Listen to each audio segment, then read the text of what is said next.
Here. Scott Dossett, Here.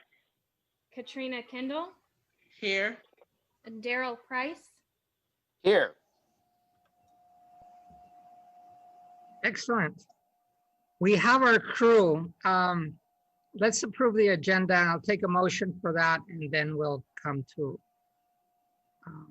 the other order of business.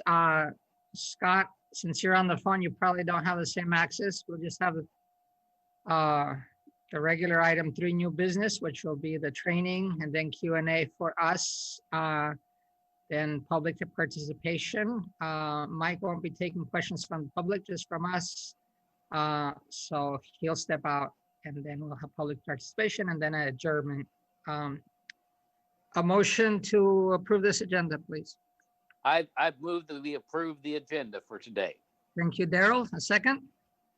Second. Second from Scott. All those in favor? Oh, I think we need to do a roll call. Darn it. All right, Tamara. Tony Allegretti, Yes, I approve. Ricardo Diaz, Agree. Scott Dossett, Yes. Katrina Kendall, Agree. Daryl Price. Yes. Thank you. So we can move on to the rest. I don't see any public here. We are recording it. We're gonna need this. Oh, I do see 15 participants now. Yes, 7 other people. Thank you, everyone. I see you, see your names. We'll come back to you. So before we move on to the training, Mike, I just want to just put before you, because it's been simmering in my mind. Besides Mikhail resigning at our last meeting, we've also had Megan also resign in the last few days. She's a teacher, and I don't have to tell you how difficult their job is right now. And so she decided to step back, which means we have 2 openings. And so we need to start recruiting people to put their name in and come back to them. I don't want to say anything more, because I am just so caught up with that, overwhelmed with the fact. But here I am. I've always thought that this was like a something on the side, and now it's becoming front and center for me. So I hope that as we work together, we can make it better, and as we bring on new people, we can do our job during these times. So without any further introduction, we've met you, Dr. Schlosser, and we know you have good content in this case on a different subject, and we're happy to have you and have a discussion as we go. So I won't introduce you anymore. Maybe you should say, do you want questions through? And that way there won't be a drag towards the end. Whichever way you like is good for me. If you guys want to ask questions throughout, that's fine. If you want to wait till the end, it's your cookout. I'm just here for the barbecue. All right. Well, take the first hot dog then. Go ahead.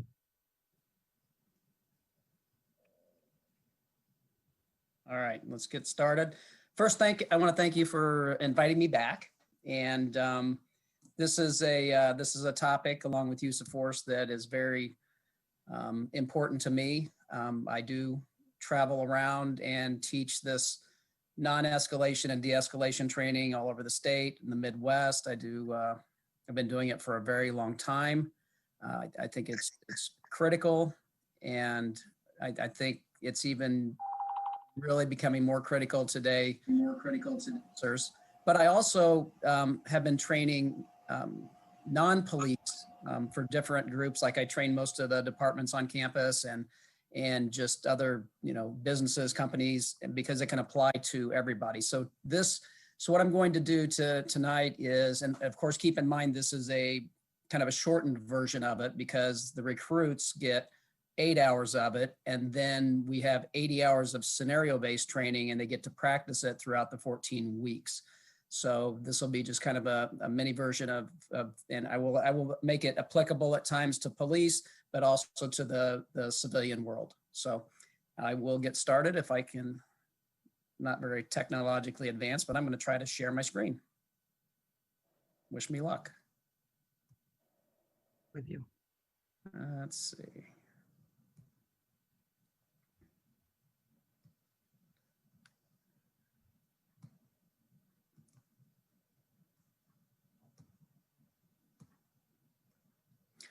All right, can everybody see my screen?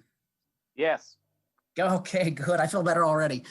All right, so what we're going to go over tonight is de-escalation training, but I like calling it also non-escalation training, because how we talk to somebody to begin with can prevent things from escalating.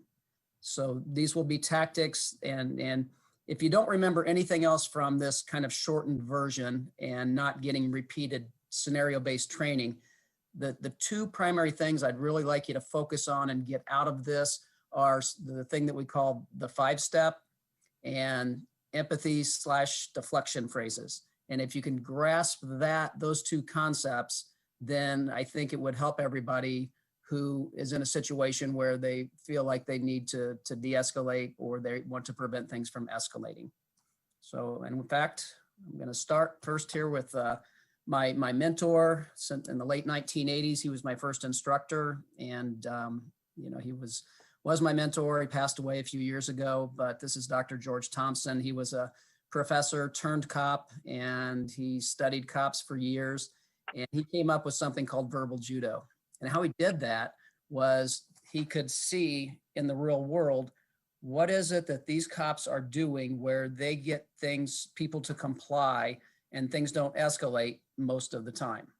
We know that words don't always work, right? However, that was what he was observing. And then he was observing some of the cops that were like, why is it that these guys seem to escalate things a little bit more?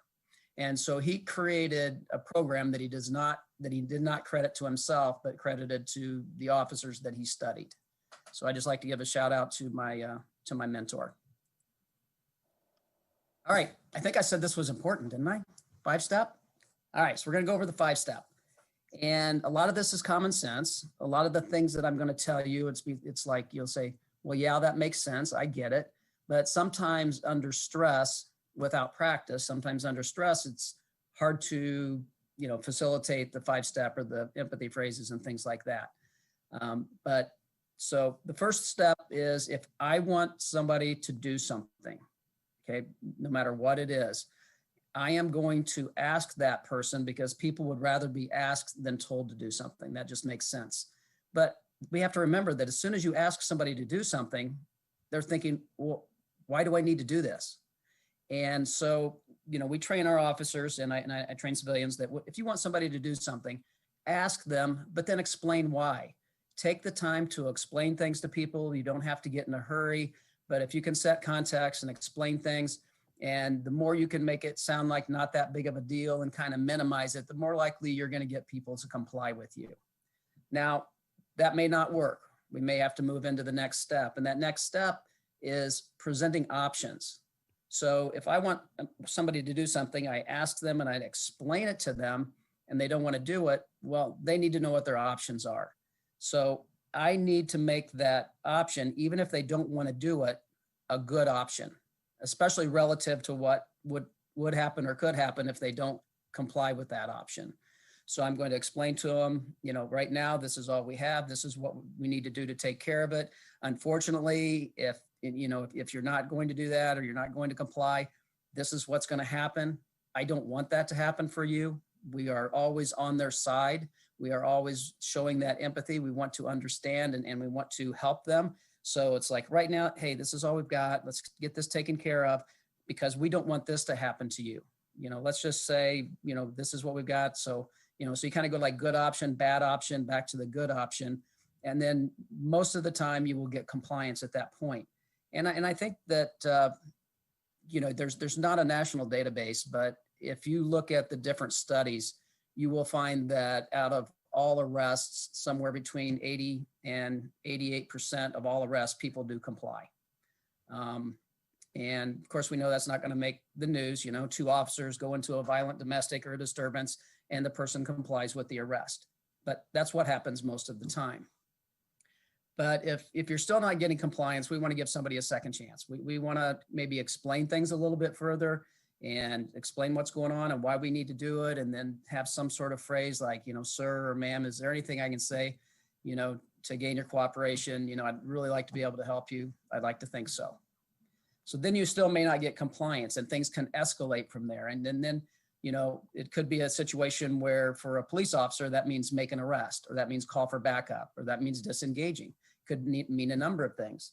For civilians, it might be, depending on how escalated it is or isn't, you might just get help from a coworker, call a coworker. Maybe that person will have some luck talking to the person that you're trying to get to comply with something. You know, it may get kind of scary. It may get to the point where you think this is getting out of hand and you just need to disengage. It's okay to remove yourself from something where you think you're going to be unsafe.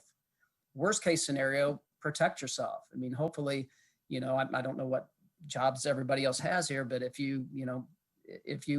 somebody attacks you, you have the right to protect yourself. You have the right to fight back. And, you know, that we don't want that to happen, but that could happen. And then, you know, it might mean that you're calling for a supervisor, you're getting security, you're calling the police.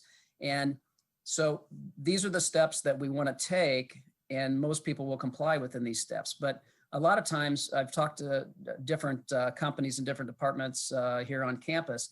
And if I'm working with somebody and somebody is getting unruly almost to the point of disorderly conduct, and I need to get help, I want them to go either get security or call the police or something like that, then you usually have a code word, because I'm not going to say in front of the person who's escalating to my coworker, hey, go call the police.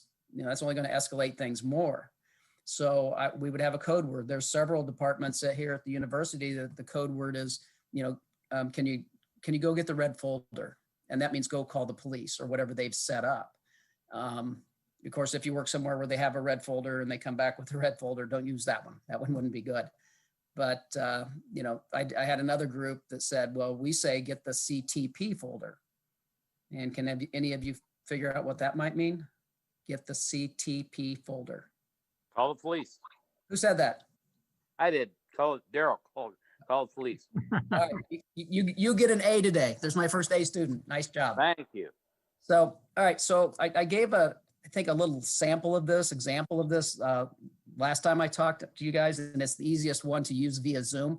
So I'd like to put this in a police context and use that same scenario. I think it's the same one I used last time.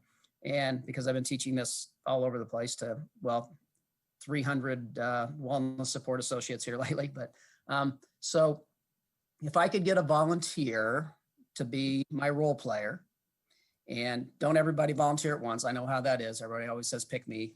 Okay. Well, not really. But if I could get a volunteer that I made a traffic stop on, and here's your role playing lines, here are the lines. No matter what I say, you say no. And that's all there is to it. I can hold up cue cards if you want, but that's it. So if I could get somebody to be a person that I stopped on a vehicle stop and there's a warrant for their arrest, and we'll go through the 5-step and show how that works in a situation like that. Hey, not everybody wants, settle down, people. I'll go first, and that way that'll get me out of the way. Katrina actually she said yes. She beat me Okay. to it. All right, who do I have? Because I don't see all the people here. Katrina? Can you hear me? Hey, there you are, Katrina. Yes, I can. Now I can see you too. All right, so you are my person I have a warrant for, okay? And Okay. I made a traffic stop, and I ran you my little computer, and I found out that you failed to appear in court on a traffic ticket, and I'm sure you've never had any, but that's being said, we're pretending. So I made this traffic stop, I ran you, and I found out there's a warrant for your arrest, and you're sitting in your vehicle. And of course, before I place you under arrest, which I'm obligated to do, I need to have you step out of the vehicle, because when I place somebody under arrest, it's policy to place handcuffs on somebody. So when I come up to your vehicle and explain to you to step out of the car, I'm also going to explain why. And when I explain why, we teach our recruit officers just to be honest, just tell the truth. But I can also minimize things. I can make things sound not maybe as bad as they are. Mike, you're prepping her too much. You shouldn't know what's in your mind. She's just getting pulled over and her heart's palpitating. Okay, all right. So you just got pulled over and we'll go from there. You ready? Okay. All right, ma'am, I'm gonna ask you to step out of the car and here's why. I ran your name in the computer and apparently that you forgot to go to court on a traffic ticket. And that happens. I know that happens. It's happened to my son before. But unfortunately what they do is they do issue, it's a minor warrant, but they do issue a warrant for your arrest. And the bond that you would have to come up with is $250. And then we can get that taken care of and get you on your way. But, I know these things happen and, apparently you did forget to go to court. It happens. So would you please step out of the car? No. Good. Well, that's great acting. Nice job. All right. Well, I guess I'll have to present you some options. All right. So ma'am, right now, all we have, it's a very minor warrant for forgetting to go to court. But unfortunately, and I don't want this for you, because I'm sure you have things you need to do tonight and we can get this done quickly if we get this taken care of. But unfortunately, if you don't step out of the vehicle, excuse me, I don't have COVID. I just got to stop smoking marijuana. I'm kidding, as far as you guys know. All right, I got Katrina laughing now. All right, so right now it's a minor warrant. We can get this taken care of. We can get you on your way. Unfortunately, if you don't step out of the vehicle and you would have to be forced out of the vehicle, which I absolutely don't want to do, you would have additional charges. That could be resisting arrest. The bond would be higher. I don't know if you'd have to stay, overnight in jail. I definitely don't want that for you. But right now, all we've got is a very minor warrant. I'd like to get it taken care of. You can even pay with your credit card or whatever, and then we can get you on your way and we can get this taken care of and get this all off your record. So, ma'am, would you please step out of the car? No. Okay. All right. I really want to help you on this and I don't want things to get worse. So, is there anything I can say or any questions I can answer that maybe you don't understand that I can, get you to comply and step out of the vehicle? No. Okay, so now what am I going to do? I'm going to call for backup. And while my backup's en route, I'm going to keep talking to you. Maybe that second officer at the scene can somehow have a better rapport. So they might start talking to you, just like the coworker might. But if we don't get our results, then we are going to have to, forcefully make an arrest. So does that kind of put it in context for everybody of how this works and how this works in other situations too? So I kind of wanted to put it in a police context initially. So, sorry to interrupt. So what do you do when this de-escalation happened and the officers are trained to go through these 5 steps?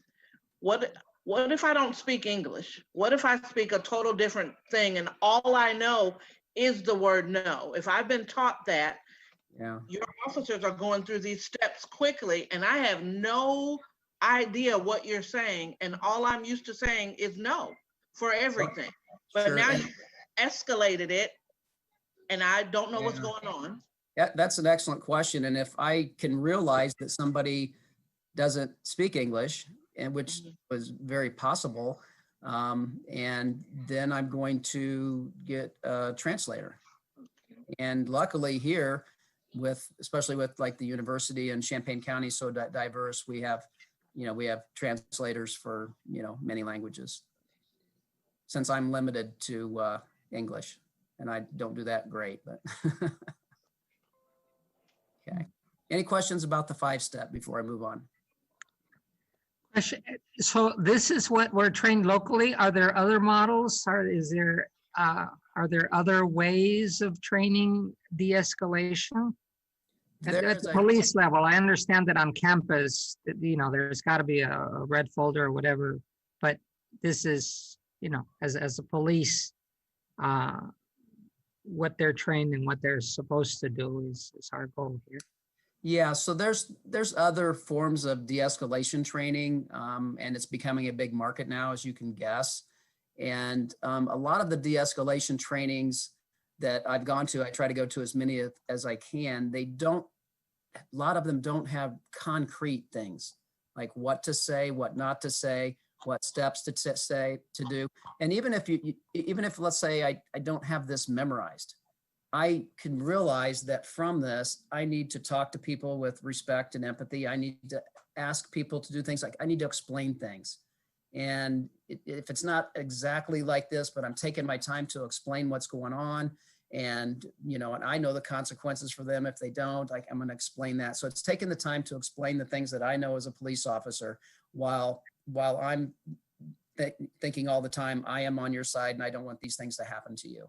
So that's the overall concept of it. And then there's a lot of other conceptual de-escalation trainings, but to have de-escalation training where they have specific, things that you can do and say and not say, it kind of varies. So. Are there, since we had the other training, which was use of force, you get to number 5, you mentioned another officer might get better rapport, but they go through number 5. Is that when use of force comes in? And what de-escalation actions are there before you get to forcibly removing or? Yeah, I'm going to continue to talk for a while. I'm not in a hurry, and I may be by myself and I may not have backup. And after I say something like, sir, is there anything I can say to gain your cooperation? I'd like to think so. It might, at that point, somebody might take off running. Somebody might attack me. Somebody might, so if I can wait for backup, that's great. But at any time during the 5-step where I'm under attack or they're running from me or things like that, at any time, I have to skip straight to number 5 and act. I can't, go through these steps in certain situations. If they're running from me, I'm not going to sprint after them and sprint beside them and say, sir, I'm going to ask you to stop running. And the reason is because I'm getting really tired. I have some options, I'm being a little facetious, but at the same time, we have to realize that things can evolve quickly. And there's times where you have no choice but to go to step number 5. And that's based on, your training and experience. But I can't have somebody attacking me and I can, my words then would be, sir, stop resisting, stop fighting me, stop resisting, get your hands behind your back, and things like that. So you mentioned there a few minutes ago, you have the right to fight back, but the person doesn't have the right to fight back, because I also learned over the last couple of weeks that there is no lawful way to resist. Those were the words that really grabbed me. Well, I guess you're thinking about somebody resisting the police. Well, we just had our friend here say no, and she doesn't look like she, No, and there's tactics to remove somebody from a vehicle that aren't super violent. Okay, I guess another thing might be is to demonstrate all of our arrest and control tactics, because there's some very low end, mild things that we can do in our physical skills without simply just, grabbing somebody and throwing them onto the ground. And it all. So when we see that being done, we know that that's not good training. Well, they're not following training. Well, here's the situation. If the person is resisting, depending on how much they're resisting, and I can't control them and I can't control them standing, I would probably immediately take them to the ground so that I can control them. And that kind of gets back into the use of force thing that I was talking about last week. So if I have, and it's never pretty when you're, when somebody's resisting or fighting you, and you do the best you can to get control of them. And you do not want them to get away from you. You want to get your arrest accomplished. And there's standing control tactics, there's takedowns, there's other things we have to do. But it's just, I wish it was all pretty and like it was on TV, where somebody simply does something and they take them to the ground and then they're able to get the cuffs on just like that. But it's not always easy, no matter who you're arresting, if they truly don't want to be controlled. So you have to do what you have to do to control them. So I heard that a lot in the other one too, control. I didn't pay my ticket. That's my crime. I didn't show up to court. I didn't pay my ticket. I didn't show up to court. And now I am heaved to the ground. for that? Not necessarily, but once you start resisting arrest, you have just committed a different crime. Not forgetting to, take care of your ticket. Your new crime is resisting arrest.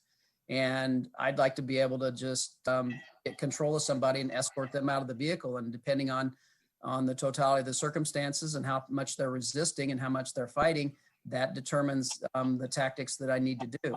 So if somebody's, if I'm starting to arrest somebody and it seems like a minor offense, the offense gets greater. Once I get punched in the face, then that's a felony and that's aggravated battery.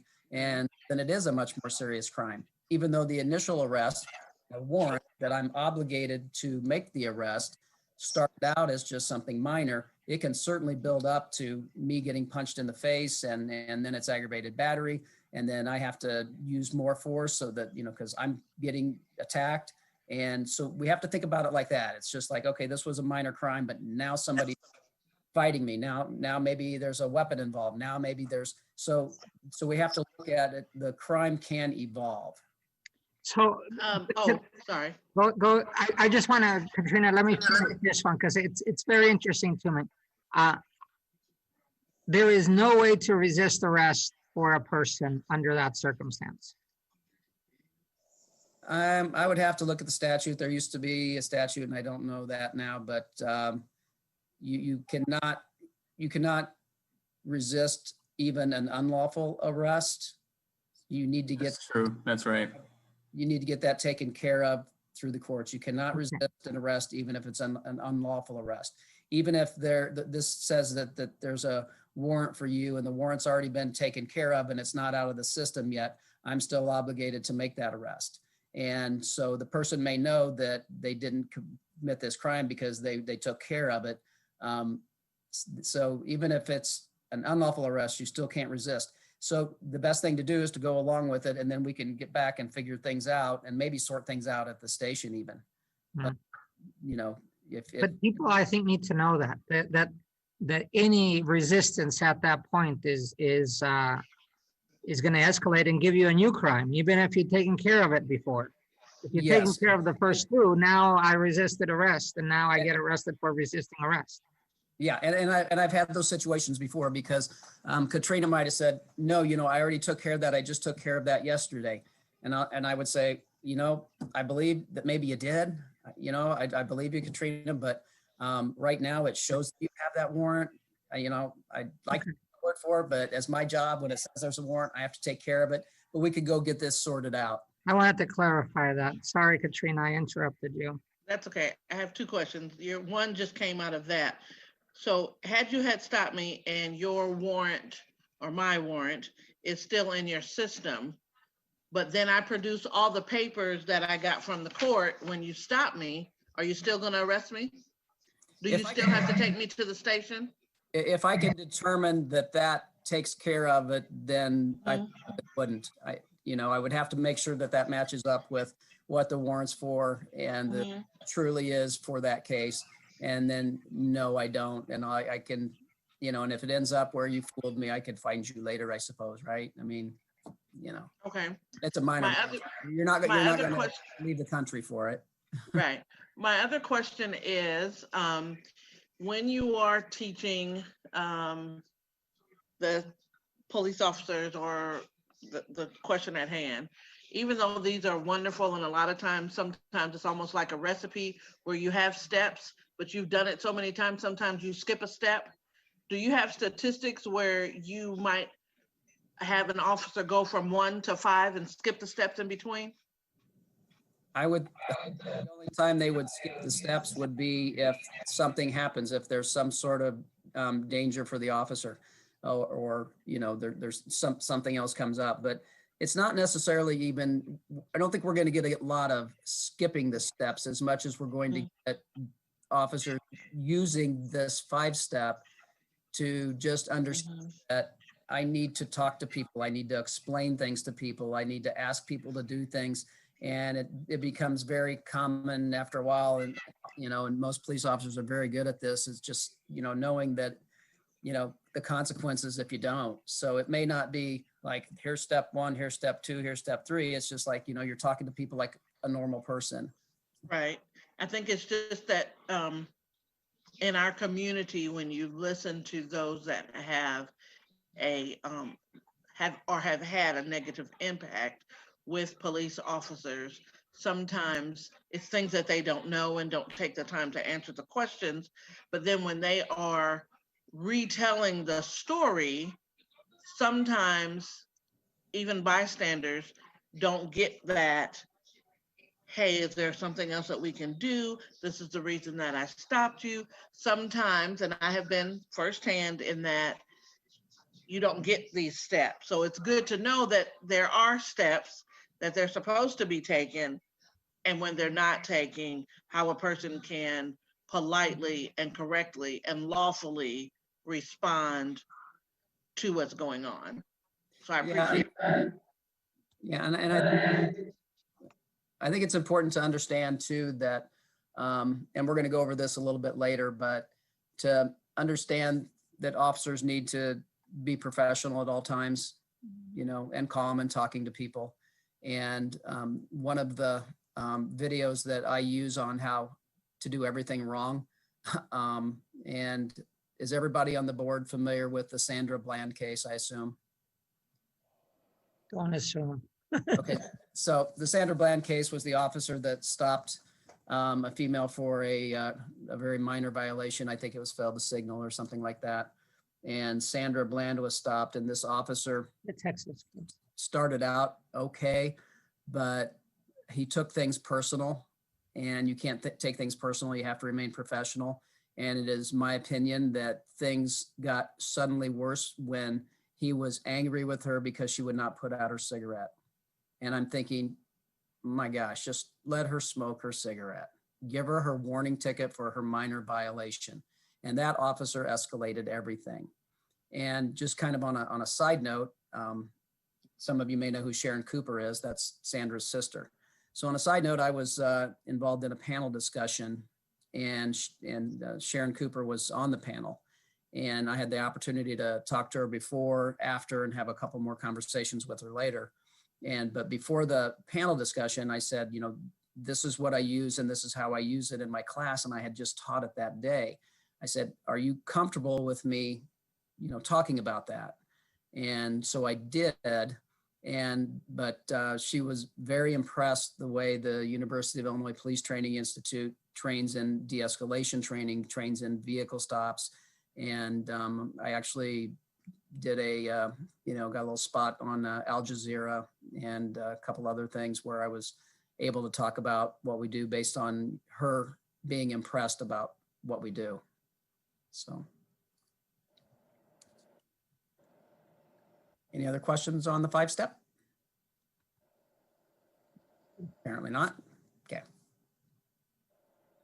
All right, so this is a part that's difficult, and really a lot of police officers that are experienced and used to having people angry are good at staying under control. Experienced officers, good experienced officers that, you know, it's just, they realize this is my job. I'm getting yelled at. I don't need to get angry back.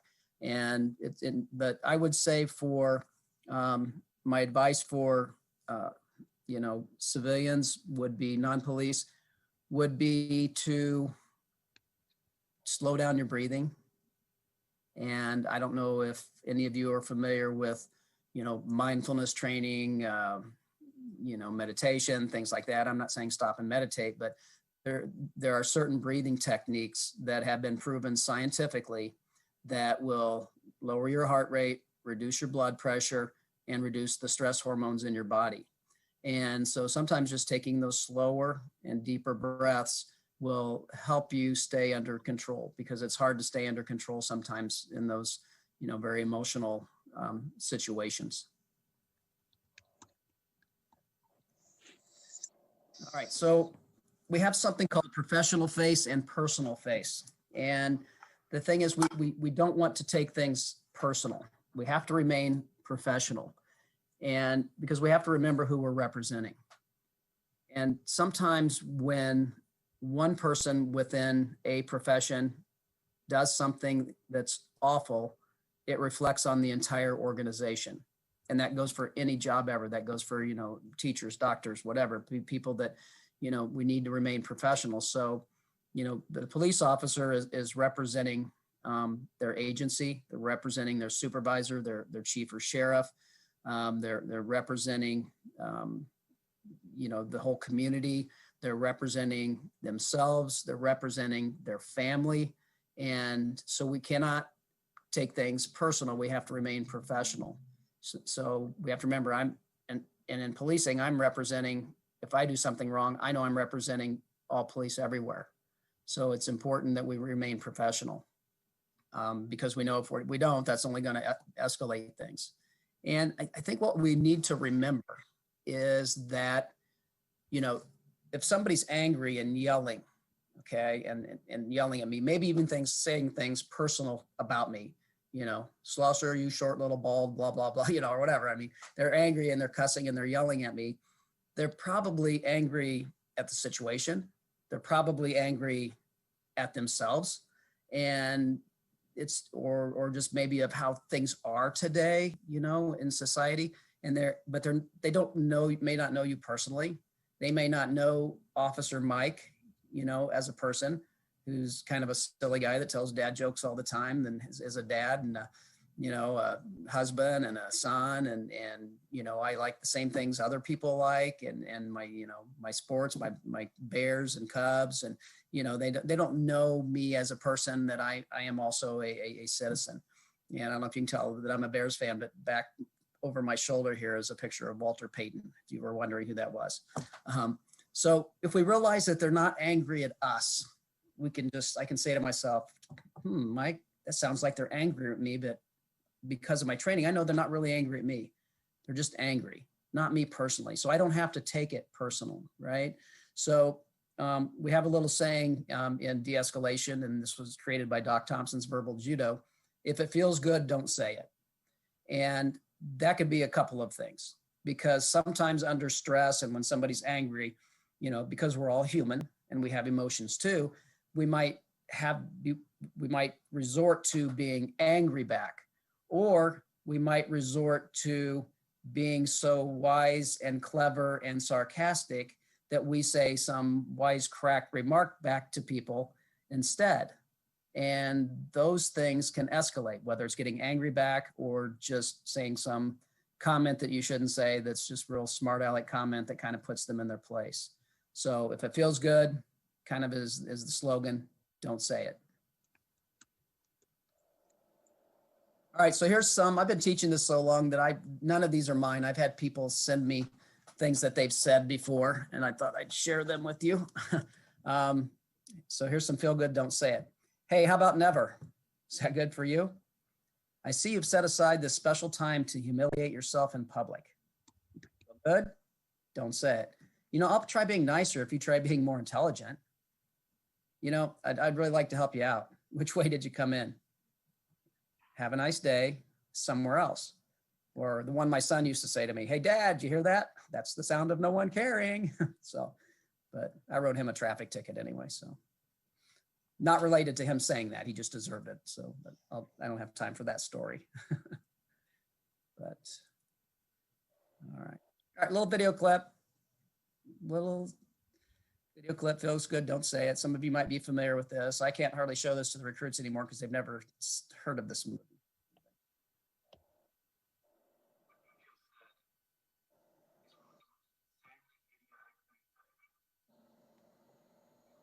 Hey, Mike, And here, we can't necessarily hear this. So what you'll need to do is if you stop sharing your screen for a minute and then click to reshare it, and then you should see a little box there that you can optimize for video and audio. Okay, I'm not getting anything at the bottom with this up. Right, you'll need to stop your sharing. I'll go ahead and stop the sharing. Okay. And now I share again. Is that what I go to again? Share screen? Correct, yeah, you'll go ahead and share again, and then you should see a little box at the bottom there where you can optimize it for audio and video. Optimize share computer sound or optimize screen sharing for video clip? Which one? You can click both of those. Well, Thank you. It's nice having smart people on board here. All right, now I go back to that and share it. Correct. And let's go back to the beginning. And let's try it again. Thank you very much. Appreciate that. What you just said is one of the most insanely idiotic things I have ever heard. At no point in your rambling, incoherent response were you even close to anything that could be considered a rational thought. Everyone in this room is now dumber for having listened to it. I award you no points, and may God have mercy on your soul. All right. And does anybody know the movie? Anybody? Billy Madison. Who said that? I did, Tony. Tony, you get an A today, Tony. Hey, I can't see you guys again. Is there a way so I can see your faces again? Usually very top with all the little squares, or you can punch on gallery. Oh, yeah, gosh, my gosh. Okay, so I'm at the top and I'm back to like screen share. There's more. Should I go to more?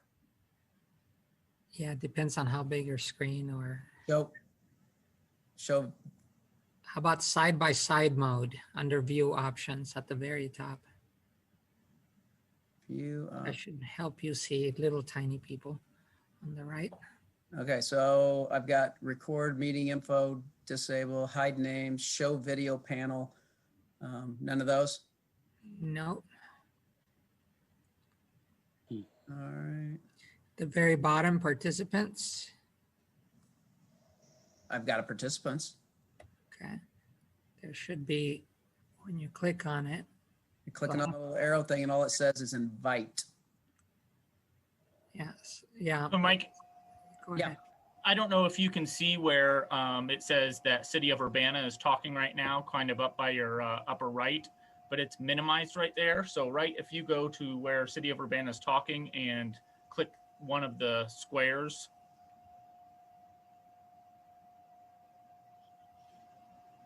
If I go to the top right, I have a stop share and I have you are screen sharing. so not all the way to the right or all the way to the top, but you will see on the right-hand side and then down a little bit from where you are.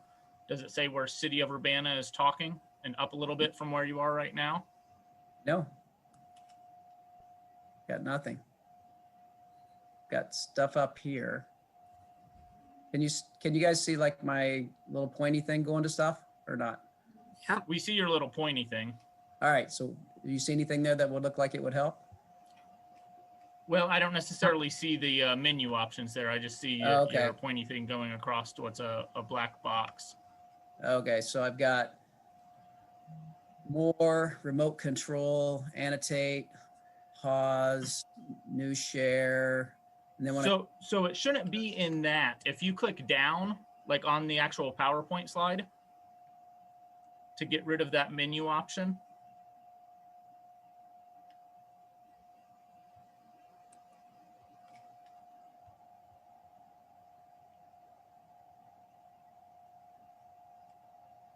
I'm not even, yeah, okay. and then up towards the upper right, you should have a little box there where it says City of Urbana talking or shows the city logo. I do not. Maybe put on full screen or exit full screen. Maybe he's just not seeing the options because of space. There you guys are. Okay, So now, are you guys seeing me now or are you seeing my screen? only you. Only me, okay. So now I go back to, it says screen sharing has stopped. So do I click OK on that? Yeah. And then, but then you'll have to share it again to keep going on the PowerPoint, right?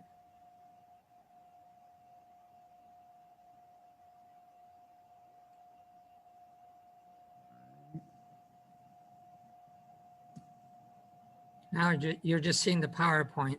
It's happened to me before. At that point, it gets really disorienting for the speaker. Well, I tell you what, I'll just have to pretend I can see you.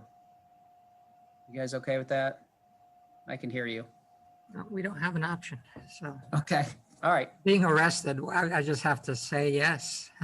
okay, all right. Well, we'll keep going. But can you see me in the corner and I can't see you? Yes, yes. Yeah, we can see you. Good. All right, so I feel better. I have a question or maybe a comment, Mike, and I want to make it public because it's funny that you were talking about the lady in Texas. You're not a current policeman, right? Correct. I'm retired. That's right. But if we heard more policemen say what you said about, the guy should have, Yes, it would make such a difference. Most of us get mad when we look at those things because the video is showing what the video is showing without any other implication. But as a rational person, I see the police officer escalating it and saying, I don't say dummy. I'm not thinking police mind at all. I'm thinking the person there and what would I do? I'm sitting on the chair. sure. I cannot imagine myself being a cop and taking it personal. All I know is that he's telling me things that are completely against what I should be doing. And yet I'm supposed to be complying because he wants whatever. He wants to take control. That's the way it feels like. And it's, yes, indignant and then mad and then what? Defense. And so because we don't hear policemen, and I understand, you don't want to criticize each other, but when we don't hear that voice that is a lot more rational than what we're watching, I think it escalates things for everybody. And so I'm glad to hear you say it, but if in your instruction, you pervade the mentality of the person sitting, it would really help. Because right now I cannot think of that video without getting mad. Yeah, and we use these videos not only from the police perspective, but we also say, okay, let's say you are that person. We want officers to kind of put themselves in the other person's shoes to build their empathy up. So it's when we analyze a video, it's from the police officer's point of view, it's from the civilian's point of view, it's what they're saying, it's how they're saying it, it's what are the tactics they're using. It's, and so it's like, in a way, it's like if we, have are playing football and having all the video filmed from the next day and we try to find things that we can do better. I mean, this is much more serious than trying to. It is, it's true. But the civilians don't get a training like this so they can swap places. All we hear is the guy on the video. And even if we don't hear it, we imagine those policemen saying that and telling their stories like anybody talking shop. They just have good stories to tell. Yeah. And unfortunately, that's the one we hear.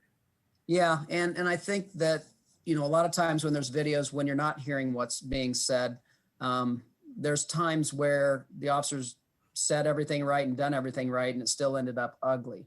And I think there's times where police officers will see things and hear things and say, yeah, that was really bad. That was really ugly.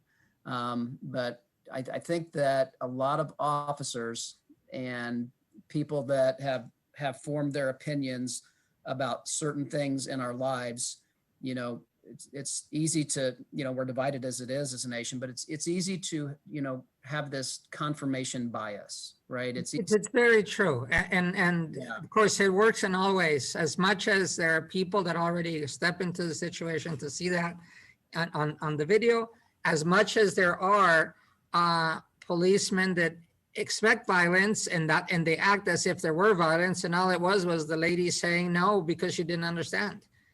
Right, and that's what fortunately by that you can be so wired that you will only hear what you want to hear because that's the gear up that you have.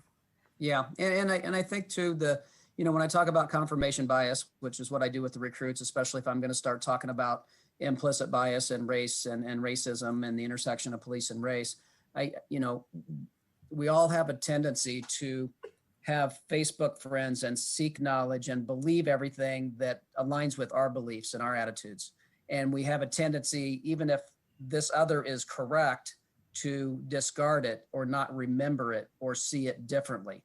And so, and this is just the way our mind works. It doesn't, we just have to try to step back and not have this, try to work on our confidence and look at things more objectively. And some of the best things that you can do for that is, if you're a Fox person, watch CNN also, watch MSNBC. And I know it's like blogs and all that podcast stuff now, but I'm too old to even know how to do all that stuff, to try to listen to other perspectives. It's like when we have our class on policing in a multiracial society and we have a panel come in, a diverse panel, and to hear, in critical race theory, we call that counter storytelling. And so we need to hear other people's perspectives, other people's point of views, and try to, open our, try to be more objective about, as we're learning information. And when it comes to like biases and implicit bias and we all have biases based on, age and gender and race and occupation and how somebody speaks or how they dress, because we've had a way of organizing things in our mind a certain way based on every single life experience that we've had. And I always say the best way to reduce your biases is to develop true friendships and true relationships with people that are different than you. So, I mean, that's a whole nother little thing that goes on here at PTI. This isn't necessarily the, the de-escalation part, but I just thought I'd throw that in because I think I agree. I think that's important. But two people can watch the same thing and see something completely different based on their identity and their beliefs. So, make sense? I guess so. Any other comments before I go on? All right, I'm going on. All right, so we also have what we call in our non and de-escalation training, we also have what we call tactical respect and tactical empathy. And what I would truly like is for, if possible, I would like, officers in every or most situations to have true empathy to treat people with respect. So, if we can, if we can get to know our community and get to know members of our community, make more non-enforcement contacts and let people get to know me as Mike and let me get to know them as a person, that's helpful. And if we start to understand that everybody we arrest is not necessarily a bad person, we're getting called when times are bad. We are, we have to understand that, people have issues. They have, alcohol issues, maybe other substance abuse issues. They have financial problems. They have relationship problems, and these problems build up. And then we get called there when things are at their worst. And that person might not be an awful person. They just have experienced things in their life that maybe the officer hasn't. But so the overall goal is to realize that, okay, not everybody we arrest is a bad person. It's that bad time. And if we can have some empathy and understanding and respect, for that. But that being said, if that's not the case, then we just make it a tactic. So if the officer's not feeling it, I'm not feeling empathy for this person, the way they're treating me and yelling at me and spitting on me and all of that, I'm not feeling that empathy, then we simply still have to treat them with respect. So it's tactical respect, tactical empathy to reach our goals of compliance and collaboration. So if we think of it as a tactic and we at least use that, knowing that things are more likely to de-escalate, then we need to show that. And how we do that also is going through the different things we're teaching in de-escalation and making sure that, that tone of voice and how we're treating people and talking to people and understanding. And then there's also times where police officers are arresting somebody. And, I've arrested people before that, and they're in front of their friends and they're cussing and they're yelling at me, Schlosser, you short little bald MF, and if you didn't have a gun and a badge, I'd kick, blah, blah, blah, while they're turning around and putting their hands behind their back. See, that's a cooperative person. So I would simply put my cuffs on. Yeah, I'm glad you didn't fight. You probably can. And then I've gotten that person into my vehicle before and they've said, hey, Officer Mike, I was just saying that because my friends were there. Are we still cool? Yeah, we're still cool. So if you're accomplishing your goals, then, and it's allowing that person to save face in front of their friends. I know I'm going to get arrested. I'm going to comply, but I have to show that I'm tough and I have to say these things. And if we understand that they're just saving face and they're not really angry at us, that's also very helpful. Now I'm not getting my thing to advance. Isn't that nice? I love technology.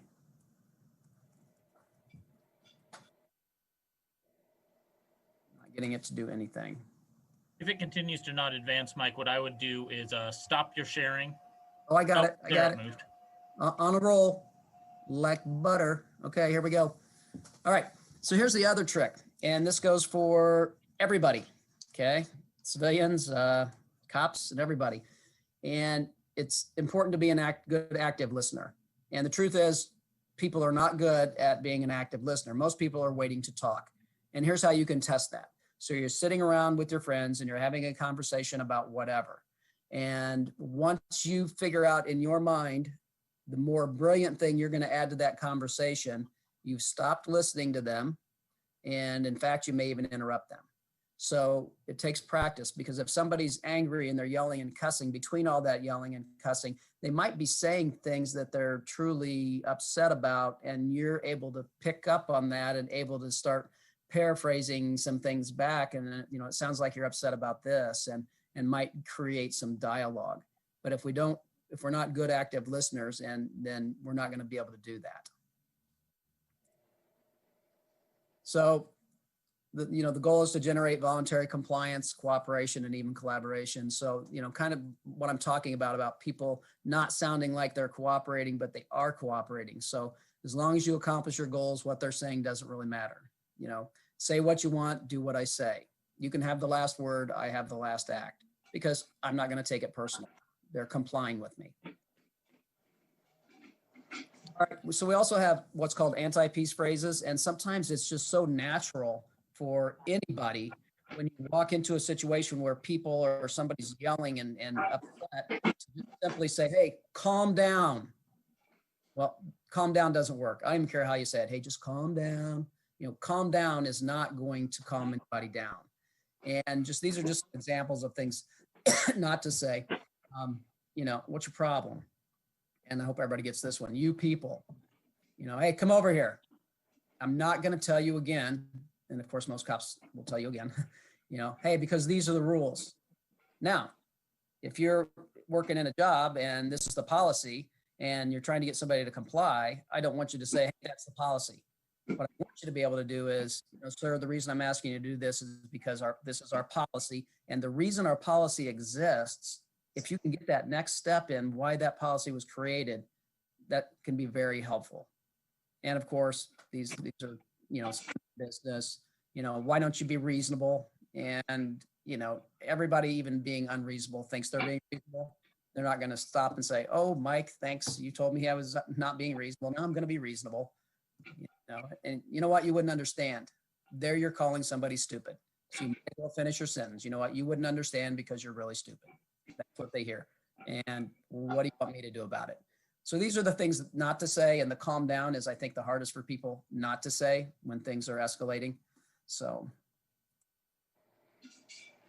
wish me luck, guys, on this one. Everybody got their fingers crossed? Are you crossing your fingers? I'm real here. Are you? Got it. Okay. Got it. Yes. All right, thank you. That sounds like we're voting on something. I make a motion for everybody to cross their fingers. Let's see, here we go. I can just watch the movie with you. Excuse me, can I get a headset? Certainly. Thank you.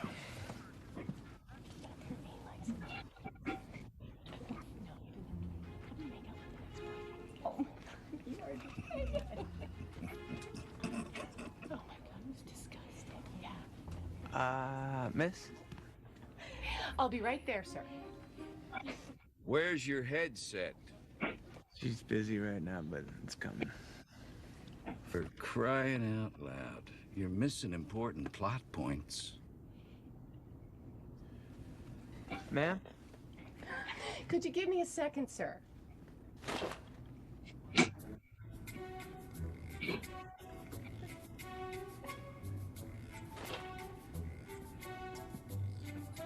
Excuse me. Could I maybe get that headset, please? Do not raise your voice to me, sir. I wasn't raising my voice. Okay, just calm down. I am calm. I just want my headset. Sir, our country is going through a very difficult time right now, and if you're not going to cooperate... I don't know where a headset ties into patriotism. Is there a problem here, sir? I don't think so. Can you come to the back of the plane with me so we can have a talk?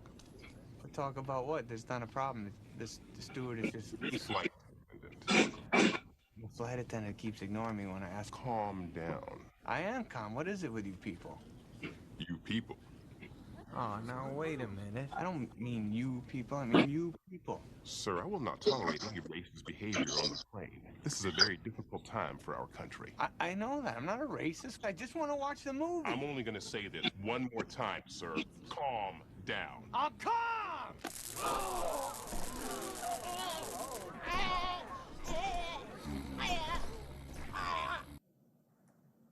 All right. And the movie was? Anybody? I have no idea. Nobody does? Have you heard of anger management? Oh, I was gonna say that, but I couldn't get my unmute quick enough. Oh, okay. Well, I believe you. Good so trick. So you get the A, okay? I'm not gonna leave you without your A. All right, so I think when I started talking earlier, I said, if you kind of get the concept of the 5-step, right? We need to ask people, take the time to explain things and the consequences if they don't, and we're on their side. We don't want that for them. That's the basics of the 5-step, right? And then I also said that empathy deflection phrases are key. So it will prevent me from saying those things that feel good. It'll give me a little bit of time to think about what I want to say, but these phrases can show empathy within themselves. Okay, so I can say things like, and I'll give you some other examples of how to use these in a minute, but I can appreciate what you're saying. They're angry. I understand how you feel. I can understand that. I can appreciate that. And these are all mix and match. I hadn't thought about that. I can understand where you're coming from. I believe that, and I can appreciate what you're saying. I can see you're upset, and I can understand that. So we're showing this understanding. We can appreciate where they're at. We're showing some empathy. We're, and a little bit of respect at the same time. So here's some more. I appreciate what you're saying, and I understand that. I'm sorry you feel that way. I understand you're upset. I appreciate that. I would be too. Kind of like, I get it. I would be upset too. I hear you, ma'am. I understand you, ma'am. I hear what you're saying. I believe that, and I understand how you feel. So these, again, are not from me. They're from people all over the years that have sent to me what they started using within their businesses, within their, where they work. So one group just started doing this, and they said, I hear what you're saying, but I'm asking you to wait in line so I can be fair to the other people who've been waiting in line longer than you. I can appreciate what you're saying, but we can get this accomplished a lot quicker if we can get this form completed first, and I'll help you with it if you would like. I can see you're upset, and I'd probably be upset too. That's a nice one to show that empathy. I would probably be upset too. But the reason we have this policy is, and then you need to know the reason for the policy. I understand how you feel, but in order to help you, and I do want to help you, okay, we're on their side again. I understand that, but in order to resolve the situation, I think the best route to take is, I hadn't thought about that, and I can understand where you're coming from. I'll bring that up to my supervisor, but let's see what I can do for you today. I'd like to be able to assist you now rather than waiting. And this one was sent to me by a supervisor who kept getting called for everything. And so they wanted things get maybe settled without having to call them every time. I appreciate you called, and I understand your concern. I wish more parents took an interest in their child's education. Now, these actually are from my wife, who just retired after 36 years of teaching first grade at the same school in the same classroom. And she would have angry parents calling, and even the angry ones, she would say, I wish more parents took an interest in their child's education. I appreciate you took the time to, bring this to my attention, because a lot of parents don't take the time.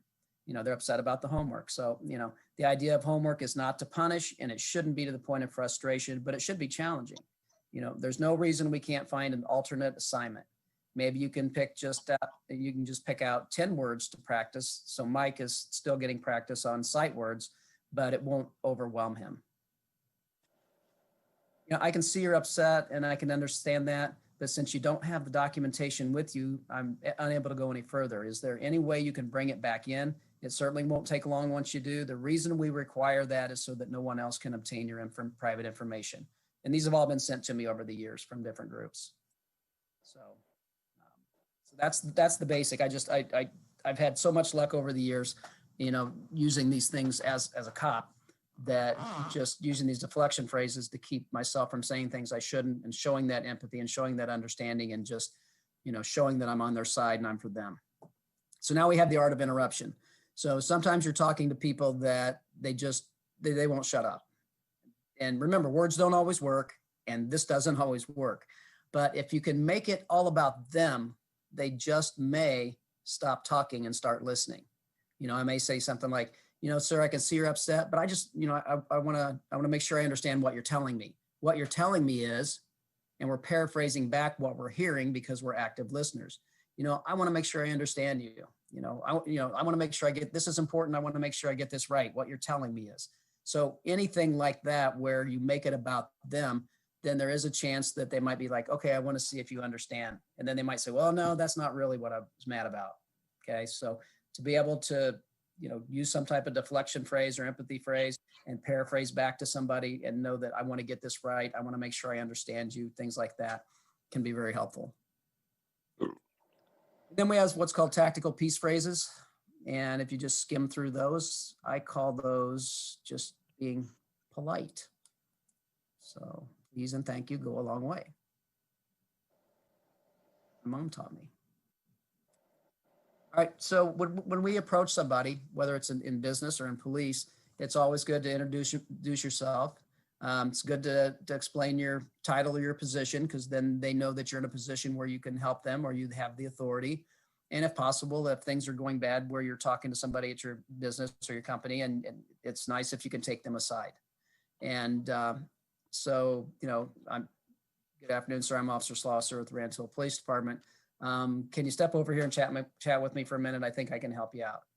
But there's also times where a second person comes up and they seem to, for whatever reason, kind of more able to develop some sort of rapport. So that's why that other person or the other officer coming up sometimes can make a difference, because they may have just for some reason be able to develop a better rapport. And of course, we need to know when it's time to act. So if you're working at whatever job you have and things get really ugly and you feel like, these things it's already to the point where these things aren't going to work, then, just go ahead and act, which means maybe getting the heck out of there, maybe getting the red folder or whatever. But, just we know that things can get bad at any time. Doc Thompson, my mentor, who actually learned and taught a lot about different cultures and people with different backgrounds. And we understand cultural competency is important, but especially here on campus, it would be difficult to understand everybody's background, everybody's culture, everybody's upbringing, and learn about all of the different people from all over the place in the world, right? So Doc Thompson said, you know what, instead of focusing on how people are different, we should focus on how people are the same. And his 5 universal truths are: all people want to be treated with dignity and respect. All people want to be asked rather than being told to do something. All people want to be told why they're being asked to do something. All people want to be given options, not threats. And all people want a second chance, and many deserve a second chance. And you can kind of see how those align with the 5-step. And if it feels good, you guys know the rest? Somebody? Feels good? Do we say it? Don't say it. Say Very it. good. Very good. All right. So this has taken a little bit of time. We can end it there, or I can show you a video where you can kind of hear how the 5-step works and the deflection phrases work. Do you have time for that, or do you want to? Because that's the gist of it, but it's up to you guys. Short video. Time to speak Yeah, up, guys. I'm good for whatever, but of course I can't see anything, so I'll just listen. Okay. I wish you could see. Mike, I do want to, I'm trying to envision, learning how to be polite is, it's kind of hard to pick up as an adult. you know, as kids, we either learn it or not. And I have to say, of all my kids, not all of them are polite. I've got to, you know, still go back to them. But on the other hand, I'm looking at, so how do you train that and how do you bring it on to, you know, the adults? Even if, I mean, the youngest person that you're going to have in training is what, 21, 22? Yeah, 21 or 20 if they're going to be 21 before they graduate. And I think we have the ability that other academies don't have. You know, we're teaching this, you know, along with wanting the true respect and empathy and all of that, but we're also teaching it as these are police tactics. Okay, you have police tactics for takedowns and control holds. You have police tactics for, you know, vehicle stops. You have police tactics for different things. These are tactics that are going to keep things from de-escalating, and this is going to make you a professional officer.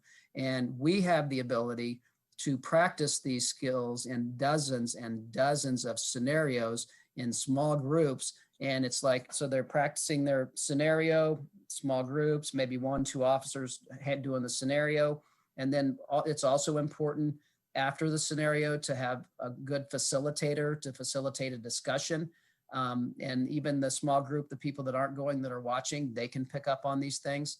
And so they get a lot of practice. And, you know, ideally, I would love to have officers practice this, you know, periodically throughout their career. And a lot of them do, because I will visit, you know, our local agencies and, you know, give them updated and retrain and things like that. But, you know, there's only. For our purposes, I see two reasons why this is important to us. One, we need to see what the police are trained with so that we can establish a basic, a criteria to say, and you didn't do that, or you did do that, thank you, right? Because the complaint might come in and it's hard. Once you're pulled over or you're approached by a police officer, you know, there's a physical and a mental, emotional reaction. So it's good for us to know what they're being trained on for that reason. The other one is just that, darn it, we as regular people have little sense of the criteria that they're supposed to be applying. We're just regular people that were either taught to be polite or not, and that's the only tool we have. I mean, not to excuse, but we just don't have that interaction, and we didn't have a mic to go through practice with. But for me, I think as I'm looking at it, I'm mentally looking as to you telling them. I can imagine that, you know, some of them, the ones that are polite, are saying that's obvious. The ones that aren't polite are laughing. It is not unusual in trainings for people that look at the video and say, that's exactly what happened to me. Or I just saw Jim do that, or whatever else, right? So it might be interesting also for me to observe how the police trainees react to the training, you know, blurring out faces, whatever, but just to see some of that. I want to make, in my mind, I want to ingrain that this real people are listening to this and taking it seriously, or what questions they might have or what problems they might have. I don't know. Sorry. Well, yeah, I'll take that one step further. We're very proud of how we train at the Police Training Institute.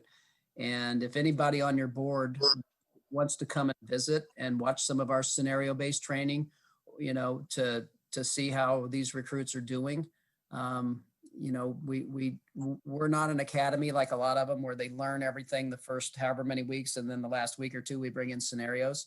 Our scenarios are scattered throughout the entire academy with very simple things to begin with. They get more complex, they get higher risk as they go along, so that they've already have this framework when things get more serious. And we're very proud of how we train. And if anybody on the board wants to visit and sit in on any training, you are certainly welcome. We have nothing to hide. We're very proud of what we do.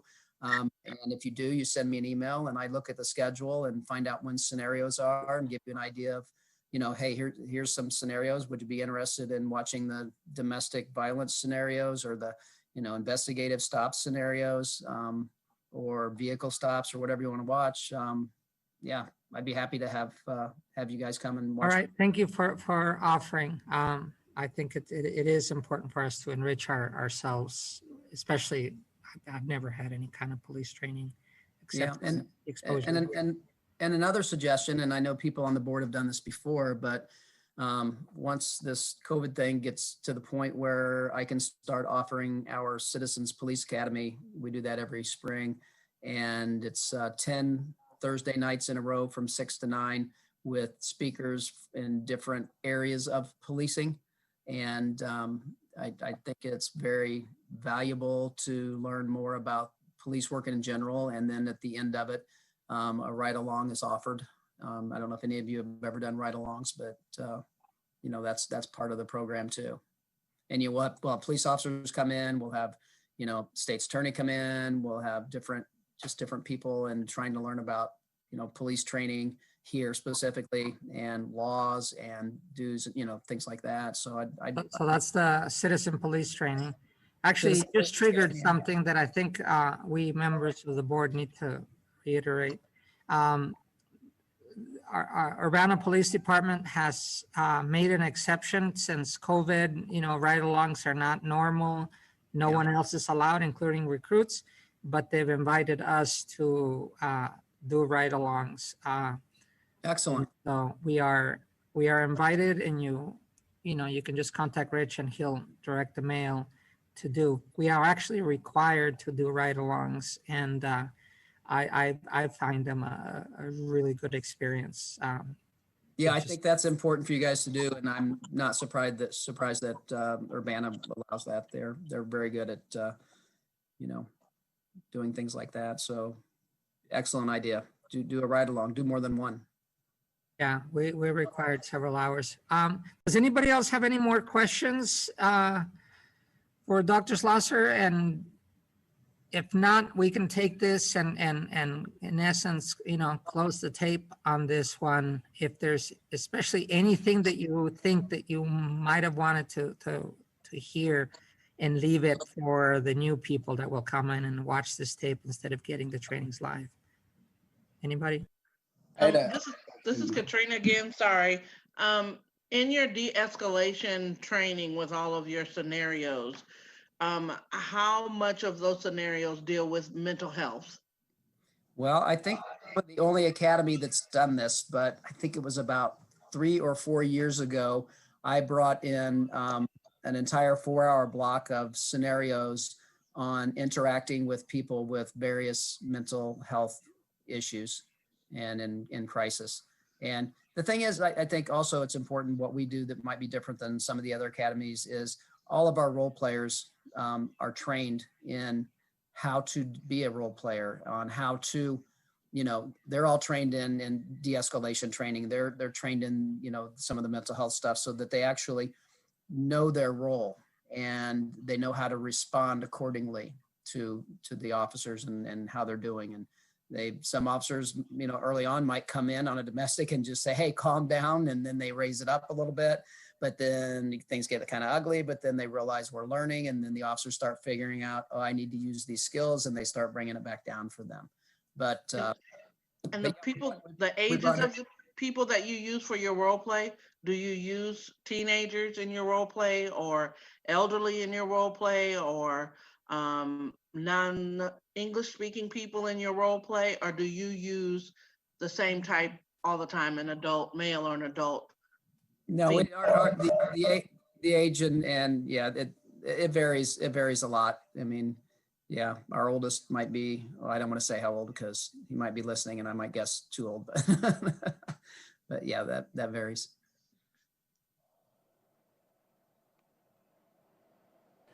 Mike, how do you measure, this is Tony Allegretti, how do you measure the internalization of this training in a statistical way, or as opposed to just observing, or how do you measure it, I guess? Yeah, so what we do is we have our trained facilitators to facilitate the discussion at the end. And, you know, we can watch them progress, and we don't really have a way to gather this data and have some empirical research on it, but we do you know, there are red flags, and I have removed recruits who have shown those red flags and not able to pick up on this. And I've probably removed more recruits than any previous director, but the majority of the ones I remove are an integrity issue. It may be somewhat of a minor thing they did wrong, but they lied about it and they're automatically gone. You know, we have to, this is part of the hiring process. Hiring process is your interview, getting hired, completing successfully the Police Training Institute, completing your field training program, and completing your probationary period. You have a lot of time there to evaluate people. And when they go to the field training officer, they're getting evaluated daily. And I think the good thing about the field training compared to when I started in 1984 is that there's so much better training for the field training officers, and the selection process is so much better than in 1984, because I'll be honest with you, when I started, you know, if somebody would be a training officer, they didn't have to go to field training school for a long time. And then maybe it wasn't a real great school to go to. And, you know, maybe people were doing it for the wrong reasons. They were saying, oh, I get an extra, back then, 84 will say, I get an extra 50 cents an hour, so I'm going to sign up for field training. No, we're going to know you as an officer. We're going to know, you know, how you treat people. We're going to know how you write your reports. We're going to know, you know, things about you, and we are going to interview people, and we are going to make sure that we pick the best field training officers. So we've improved in training so much from, you know, I'm giving my age here, I guess, from 84 when I started in policing. Yes, I'm old, but still feel pretty young, hanging in there. So I hope that answers. I guess I have, oh, I'm sorry, I have a question. Go ahead. Hi, Mike, this is Scott. I'm on the phone.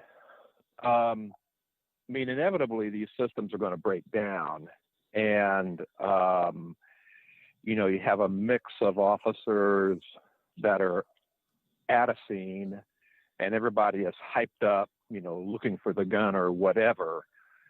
And no matter how internalized training is, things are, you know, there's the potential for things to get out of hand. And so I guess my question is, I mean, you've talked a lot about officers, you know, patrol people, you know, they're in the academy, so they're learning.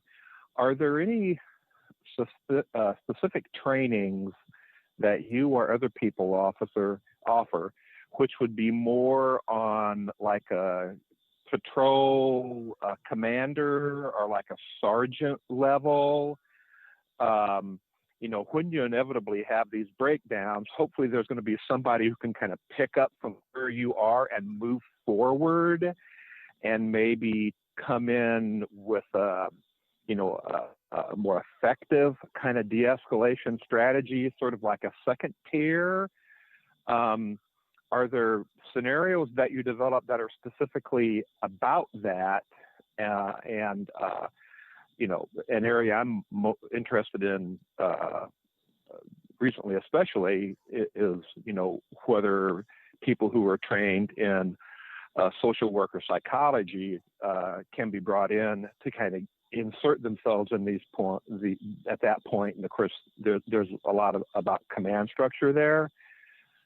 So I guess the simple question is, do you do this for shift commanders as well as for new officers?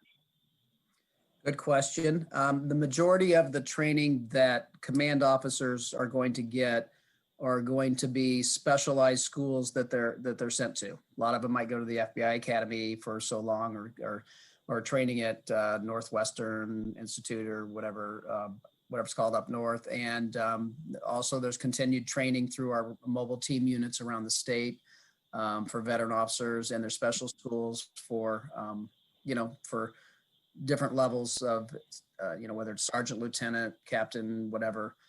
So we do not do that specifically. Okay, so the need for something like this is recognized and available.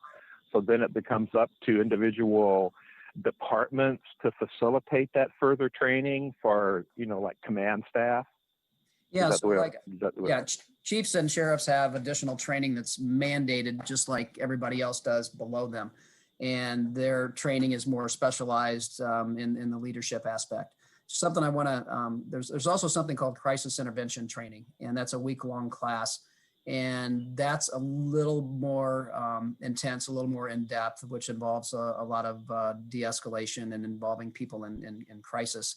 My dream would be to have every single officer, after they leave the PTI, for us to have trained them in crisis intervention training.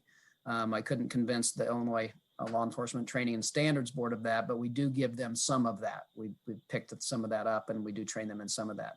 And also, it's whenever there's a major incident, people are always brought in, and I know they do this for local agencies anyway, and the situation is debriefed. You know, what could we have done better? What went wrong here? And so even let's say like somebody was saying earlier, so what if I have that officer that's just being a jerk and it's constant? Is it, you know, are they going through something themselves in their lives? You know, we need to know that. But I also have had area, since we're here, right where, you know, Champaign-Urbana, Champaign County, I've had chiefs and, you know, the sheriff actually send one of their officers back to PTI to go through some of the training with recruits for retraining. And so being here, you know, right here with, you know, in Champaign County, I'm able to say, hey, you know what, I'm going to be teaching de-escalation training tomorrow, or I'm having these scenarios tomorrow, and we can get them in these classes. So, and I don't charge anybody for that. They just come and they go through the class because, you know, we want part of discipline is training, right? But if that training, you continue to train and it's not working, then the discipline becomes more serious. And then officers can actually lose their job if they can't, you know, get their act together. You take returns, basically. Yeah, we'll take them just for specific things, whatever they think they need work on. It's common for us to do. So question triggered by the mention of the state. Have you been affected by cuts, by training monies? Or is that the department gets cut and then they can't afford you? Or how does that happen? So if departments, yeah, so it used to be, well, let me just tell you how it is. I won't tell you how it used to be. So it's up to the agencies which academy they send officers to out of the 7 academies. We're pretty popular. We have 84 on our waiting list for the next class. So they choose which academy, and then we bill out the academy. We bill the agencies for the tuition for that 14 weeks, and that's our revenue. The training board needs funds for all these extra trainings and the mobile team units, and their funding has been cut significantly.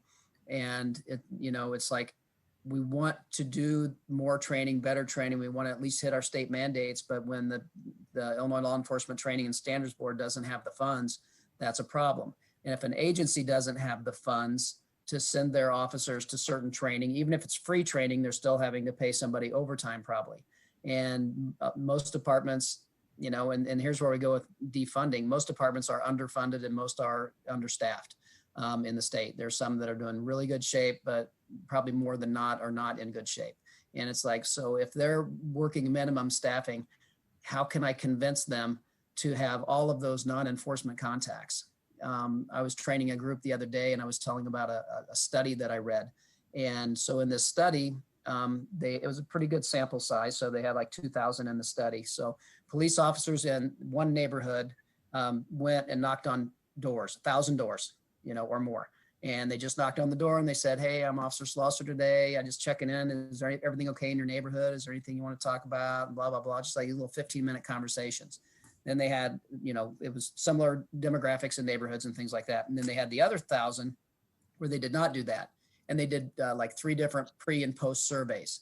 And where the ones that knocked on the door and just had those little conversations and got to know people, the trust and legitimacy from those was significantly different than the others. But if you don't have the manpower to have, if especially during the summer, if you're really trying to go to call, when you're not on a call, you're trying to keep up with your reports. And that's just the reality of police work. So we need the funds to do the things that I think we need to do, because I think we need continued and more training and more scenario-based training throughout a career. more physical control tactics training, because the better you are at that. I've always believed that officers that are confident in their physical skills and controlling somebody, confident in their verbal skills, are less likely to go hands-on sooner, more likely to talk, because they're confident in those things. I can see an officer that and cussed at, and they're just saying, hey, sir, I can see you're upset. I probably would be too. If I could just get your ID from you, I can have you out of here, and as opposed to getting into an argument. And we want So coming back to, just to understand, there's a minimum state requirement for training, and then that's what you offer in the 14 weeks. Well, we go beyond that by a lot. Yeah, plus or minus plus other things that you do. Is it fair to ask you how much would it take for somebody to pay the 14 weeks? Is it only departments that pay it or individuals pay it? It's the agencies that pay it. And I think that's probably open to the public, and I'm transparent. So it's $6,000 per recruit. Okay. Well, $6,000 and like $14 or something like that. So that is kind of our primary source of revenue, because we are a self-supporting unit. And years ago, we were getting about $900,000 a year from the university. And that's when they did a Stewarding of Excellence report and said, hey, you guys need to be self-supporting. You guys need to be involved in research. You guys need to be involved in public engagement and outreach. And if you can do that, you can stay open. So we cut full-time people, a lot of them. I hate to do that. I'm involved in numerous research projects with different people on campus. And my public outreach is anybody that asks me to go speak about something, I go speak about something. Ours too. Okay. Any other questions as a group? Scotty, you're the only one that has the mic open constantly, but if not, yeah. Okay. All right. No, Ricardo, I guess I'm fine with what we've heard, and I appreciate Mike's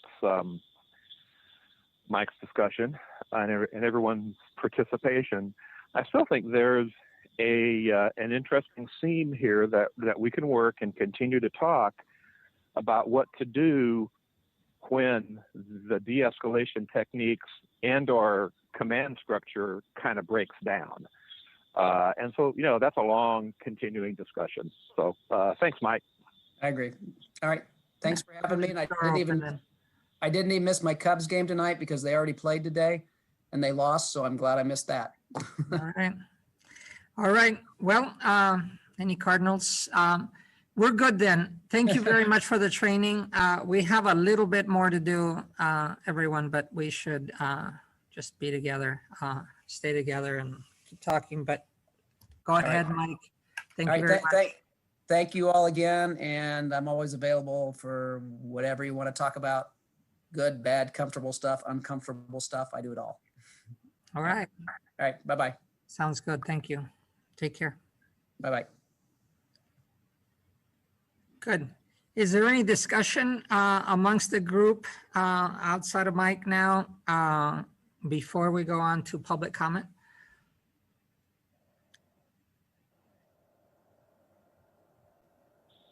I'm good. All right. So I agree with you, Scott, that we should go. My first reaction is to say, do officers get trained with the videos that we see of the really gross situations? Probably. But do we even take that up ourselves? We're doing it personally just because, we accepted to do this and it's high in our interest. I don't know, but maybe we can come back to that. Ricardo, is it possible to get the training materials? Because I would like to think that what we were presented with today is not what the officers are getting in some respects.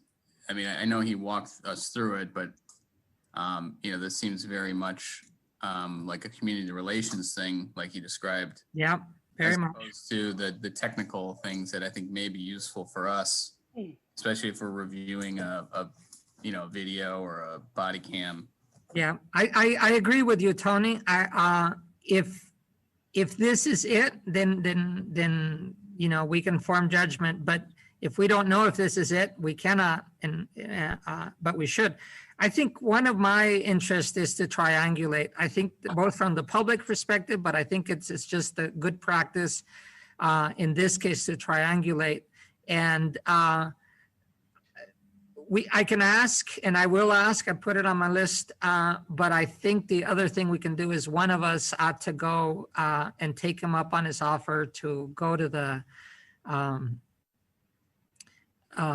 scenario training, go to this particular training and see as he offers it to regular officers.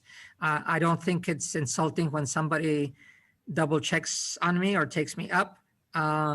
And on the other hand, I think it's good relations to be confident that we're getting the full version, especially as we see cases that are related to it. Each one of us, has only done a certain part, but we can inform each other. We don't all have to go to everything. So if that's okay, I will ask to see or what of the training materials is available to us, and then we'll, if you don't mind, we'll take the next step of. But we should be exploring who can go. I don't want to burden our group too much, but we are in difficult times, and I think we all remaining can look at it and say no, thank you when we can't. That's just natural, and we shouldn't feel bad about saying no, thank you when our limit has been reached. But in the meantime, we'll look for these opportunities. So. I've put down training materials on my list. Ricardo, one more thing. I'm sorry. We have Ameren in our alley, and they're telling me they're going to cut my power, so I'm going to. All right, go forth. Record. All right, sorry. This is unplanned, but we do what we can. Humans okay. first. All right. Go ahead, you'll miss this part, but I think it's time. We have had several people patiently waiting, one with their hand up. And so we should do, just make sure, Jason, are you ready for the back, or is that Tamara? I'm not sure who does the. Yeah, I'm ready. Okay, you're ready. We'll do 5 minutes. I've never believed that we have to have limits, but everybody wants to go home, so we should use the clock as an aid as long as we're having a conversation that is time well spent for everybody. But make sure everybody then, if it's looking badly as far as time, call it, and we'll negotiate our way into that. So. Jason, Christopher, you're the first one with your hand up. If you'd like to make a contribution, Mr. Hansen, Christopher Hansen. And yes, let's do the clock just as a stepping device. And mic is open for you, I think. Hi, can you hear me okay? Yeah. Okay, great. My name is Christopher Hansen. I've lived in Urbana for 18 years. That presentation was absolutely terrible. I feel like my evening has been wasted, and it wasn't clear what anyone might have actually learned here. I think we should all realize that Michael Schlosser is really just a public relations clown for the police. He likes to use stupid little jokes and these dumb videos to try and charm people. But if you really listen to the content of his presentation, he is presenting something that either does not represent how police actually operate, or he fails to realize when police are doing something morally wrong. And it's all just a puppet show to distract you from the rampant corruption within our police system. In Schlosser's Get Out of the Car setup, where he engaged with Katrina, that was really just Schlosser being in imagination land. If Katrina repeatedly said no to getting out of the car, the reality is that there's a good chance that she's going to have her shit smashed up, and that officer is going to get revenge on her for having his ego damaged. I went through this situation with Champaign police and U of I police, and in less than 60 seconds, simply for asking them to identify themselves and asking why they pulled me over, they smashed my window and dragged me out of the car. They refused to identify themselves. They refused to tell me why they pulled me over. And even Chief Cobb agreed that the officers did a good job employing violence before using words. In the Alea Lewis incident, she received no explanation for why she was being attacked, and I didn't see any de-escalation there. The reality is that police love to use violence. That's why they sign up, apparently. And the other reality is that Schlosser seems to have no idea how local policing actually works. And that's why tonight's presentation was such a waste of time. All Schlosser did today is show how police frequently escalate a situation, from forgetting to pay a traffic ticket to throwing someone on the ground and charging them with additional crimes. Schlosser actually thinks this is a reasonable and sensible outcome. What Schlosser said about, someone possibly, having a false arrest and then, oh, we'll get it taken care of at the station later, that is absolute horseshit. Once those cuffs go on and you are forcibly taken to jail, that innocent person is now damaged. They're damaged physically and they're damaged emotionally, and they damn well be ready to get damaged financially.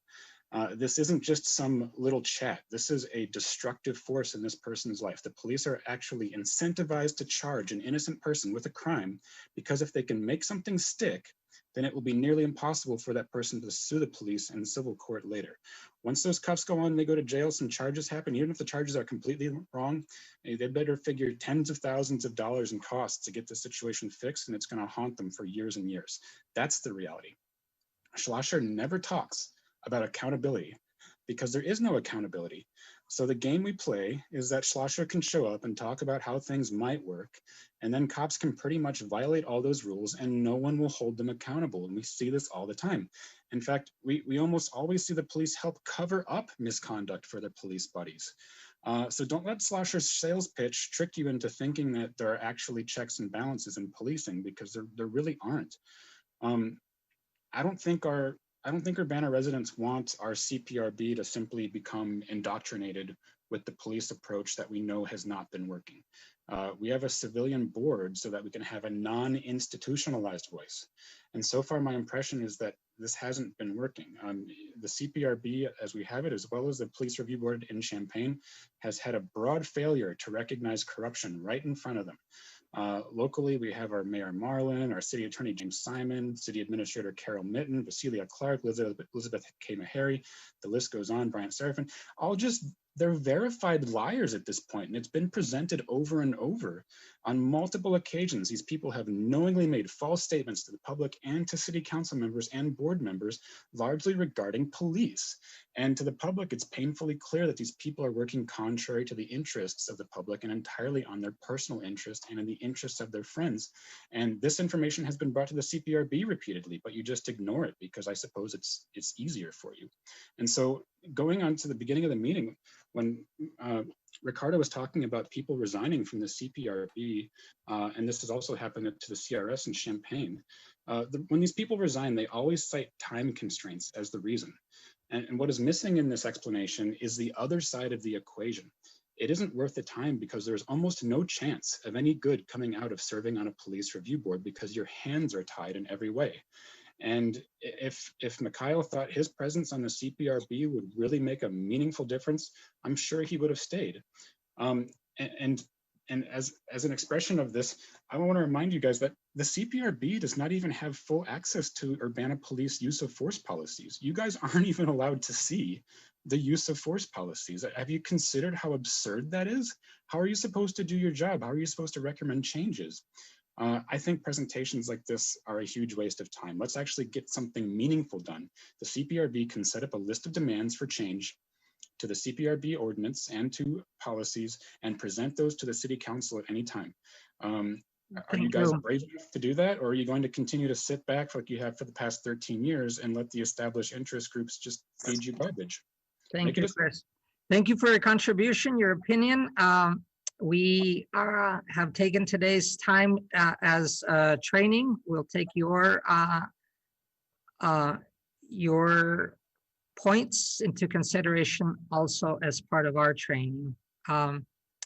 There are so many things to cover and points to make. So as we make notes and make our agendas, we will take everybody's viewpoints.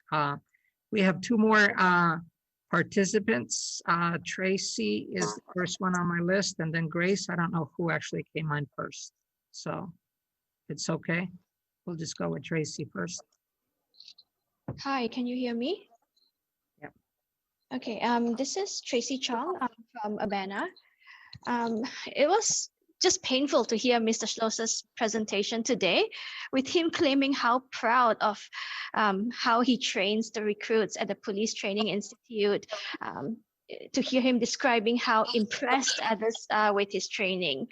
In his presentation, Mr. Schlosser is just presenting this rebranded version of the bad apples narrative. Again, instead of, oh, it's just a few bad cops, now it's not happening in our town because our trainees are well trained. They know how to de-escalate. We've got PowerPoint slides. We've got presentations on the 5 steps. It's not a problem here. Our trainees, they know how to respond accordingly. His lists, like the anti-peace phrases, are such a joke. And him saying that the 5 steps are followed because of good training is also a joke. This does not happen in reality. Residents have documented police officers using those phrases, and even phrases like in the Aaliyah Lewis case, asking her to act like a lady. I don't know how Mr. Schlosser does not see these things happening. He also seems to trivialize how the resisting arrest charge has been used to justify police officers' actions anytime their ego is challenged by a civilian. The resisting arrest charge has been used as punishment and retaliation against anyone who questions the police, is not polite, or if they challenge the police officer's authority. This is something that police officers can just use at will if they don't like the person. He was basically explaining how we've seen the situations escalate, and kind of using it as an approval for escalation. And somehow, I guess it was quite terrible to see that, to hear him say that this was not a problem, and just explain the resisting arrest charge like it's something that is normal and can happen. I'm not sure how in touch Mr. Schlosser is with the conduct of Urbana Police Department officers, Champaign Police Department officers, U of I police. Based on his comments, I don't know, I guess Mr. Schlosser is either so out of touch, or he refuses to see the truth, or he's just lying to promote the good image of the police. I guess I'm curious how presentations like this are supposed to help the board or the public when it just seems like a big community PR move. I'm glad that you guys actually brought up the issue of what happens when the system fails, because it does fail, and we've seen it fail, and we've seen situations escalate, which happens all the time here in Urbana-Champaign. And the answer cannot be that it just does not happen here, or that when it happens, it is according to policy. Finally, a comment from last CPRB meeting when James Simon said that the public has no business bringing up FOIA issues to the board. This is terrible for him to say that. It is in your mandate, it is in the ordinance that you can make recommendations and changes to City Council. So I really urge you to dig deeper and address this issue if you do see problems, and not let someone like James Simon tell you, oh, you guys don't touch this. The public has no business bringing it up to you. That's just completely untrue. Thank you. Thank you, Ms. Chung. I think it's important that we hear everyone's view about the training and about the contents. I think it betters us and to what to look for and to what to line up.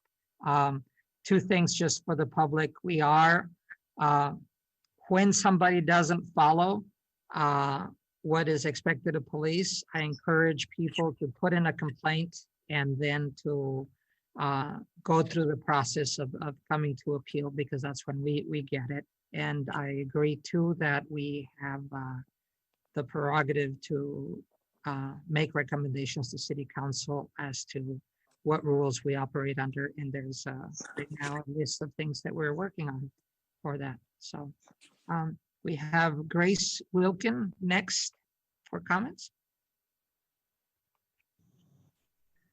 Hello, can you hear me? Yes.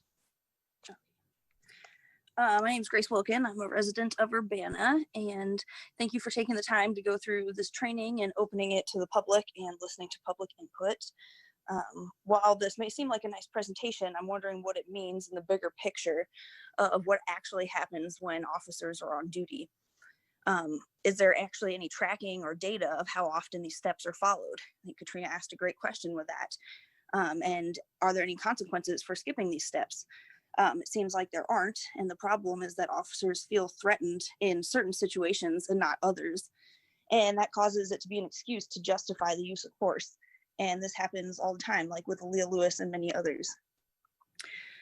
We need to address the deeply rooted racism and other biases in our society and police officers. The right to wrongfully arrest someone makes the police officers above the system of the law. Why do citizens have to obey the officers if they're not otherwise legally required to, like with no warrant or no other wrongful or in a wrongful arrest? In the training, I thought it was crazy that saying, if it feels good, don't say it. That's assuming that officers will obviously only feel good about something that's inappropriate. The assumption that the officers will feel good at something that's antagonistic or harmful or, quote, wise, clever, or sarcastic, that just doesn't make any sense. Why would saying those things make someone feel good, especially when there's such a huge power differential? I've worked as a teacher and with people with special needs, and sometimes they have been disobedient, rude, and even violent. And I've never thought such mean, terrible things about my students or clients, and I wouldn't feel good saying those things. Even in fast food work, I definitely would never use physical force to get them to comply. That's not how anyone else in any other profession handles things. I've had to physically protect myself against a larger person in a raging tantrum, and it didn't involve hurting that other person. I understand some of the challenges to situations police are in, and I still don't think that the brutality is okay. I'm also wondering if all the officers go through this training on racial bias and how long that training is. Also wondering if there's any accountability, because this training may sound good, but there's still 80% of child arrests in Urbana that are African-American children. The presenter is also quoted saying that they might not be a bad person, or just because they're being arrested, they might not be a bad person, but some might be. That's just ridiculous. There's no bad people, and that just makes another excuse. They can say that someone was a criminal or a bad person and justify violence and murder. So I appreciate you all taking the time to listen and wondering what roles you have, what things you have within your power as a commission to address some of these issues. I know the appeals, but there's a lot of other wider issues and a lot of things that aren't spoken in the presentation we heard tonight. Thank you, that's all. Thank you, Ms. Wilkin. It looks like, yeah, Grace is our last person, public input. So we'll close that off. I'd like to ask members of the board if you see from these comments also things that we could do, that we could take up. I think Tony's question about did he ask Mike, I'm trying to find it back in my notes.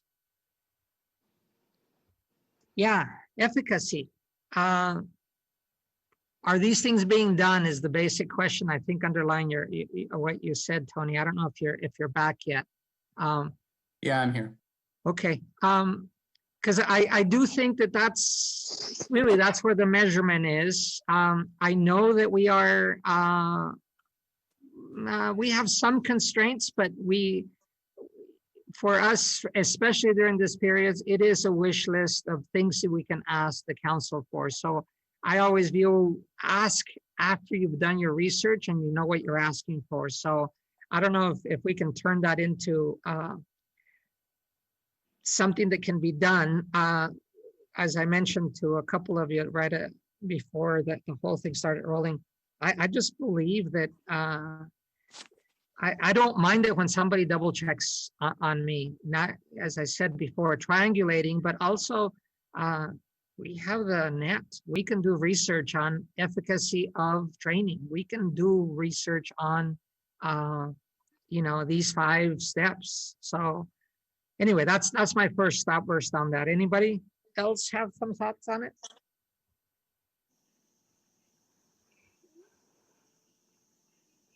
On the presentation itself, or the 5 steps, or? Well, presentation too.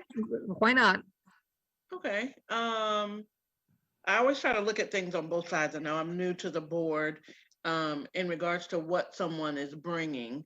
Um, the scenario that we did, one of the things that I would have liked Mike to ask when I said there was a language barrier, how do, and I guess we can ask him, or I guess I could have asked him, I thought about it after the fact, was me saying no, no, no. And he said, we have lots of language interpreters on at the U of I campus, but in that moment, you don't know what I'm saying. And in that moment, I'm a scared woman who doesn't know the language, and all I usually am used to saying is no. You don't know why I'm driving or whatever. So how do you help me in the moment? By the time you help me, I have probably added up another charge because you've taken me out of my car, and now I'm at the station. Also, when I asked the question in regards to, okay, and I hate that I think of stuff after the fact instead of in the moment because I'm We so. were all in that. But the fact of it is that if I go as a citizen, if I go to pay something at 10 o'clock or 3 o'clock, it should immediately, there should not be any, it should be immediately taken out of the system. There shouldn't be a police officer that still has my warrant on there anywhere in the documentation and I paid it. That's why I said, if you stop me and I have documentation, my receipt of payment and everything, hey, I forgot to pay this ticket, but here it is right here. Here's my receipt, I have it right here. Number one, I got to go through all of these questions before I can either like reach in my purse or reach in my bag to show you this. But how is it? There should not be a lapse from when I paid it to when it's out of the system. Like he shouldn't stop me because I had a warrant that was already paid. It should be out. It shouldn't be, there shouldn't be like a lapse. But I thought about that like after he got off the phone. Yeah. So those are things that would make a citizen really leery. I always try, because I drive a lot. I try not to drive that much at night by myself, but I try to take the same way. But I wouldn't say no, but I would be scared if you stop me just because of me being a woman. Yeah. You know, I don't know what you're stopping me for. So it's just a lot of things that sometimes I wish some officers would, and I know that they are citizens, but they still are a policeman there and going through these scenarios. So I think it would be With a lot really, of power. Yeah. yeah, it would be interesting to sit in on his scenarios because I'm one of those people that I'll ask the question back to back, and if you're not ready for me asking questions back to back, it's going to throw you up. I think that's one of my that's a plus for Yeah, me. no, completely. Yeah. Katrina, two thoughts. One, I'd like for us as a group to channel, to take what the system has a lot of problems. We know many of them, right? We need Yes. to pick out the ones that are ours, that we can influence, and then from there prioritize which in what order do we take them. So I want to pick out, as you're talking about, some of those may be the court or their computer system or whatever else, but in the end, it translates to a bad experience for whoever's being pulled over. The other one I thought is, when the presenter is presenting, I can empathize. I do a lot of training, and I need to get through the point. And if I get too caught up on the details, his little scenario was not rich enough for me to criticize because his point wasn't really to get through. He was illustrating his points. And so I said, I'll leave it for now, but I 5 de-escalation wasn't enough for me. So I'm going to look at other models. But of course, right at that minute, I just couldn't look it up so I could say, what about this model, right? Because we're living through the training. So I just like to take your situation that, as you said, the language one, and say, so what is being done? Because it's what he's training on, his limits on the time, and then what's actually going on. And we need to figure out ways to either observe, are those good scenarios, and those are the ones he's using, and how real are they? So we have a chance to do that. We might not have a chance to record police, but we do have recordings of police that we could probably get to, and especially when a case comes up. to see whether they did it or not. But really, it's not whether they did it or not. Was the person treated fairly is the ultimate question. And I think that's within our prerogative. So anyway, those things run through my mind because we are going to have we do have a lot of work to go through, but we got to pick our choices, and I need your help to line them up more than we're doing. We did pick one of them for our regular meeting last time, and we're going to be we're working on it to improve even just the little document, but we are in the middle of the big questions that there's been a proposal and council has to consider, and we have an influence on recommending that. So anyway, that's just a thought, a reaction to what you said. I take my notes, but I'm barely systematizing into Excel sheet as to which ones, and then I'll share with you guys as to what I've been taking on these notes. That was on the presentation. Well, actually, on the 5 de-escalation things, you wanted to say something, Katrina, too?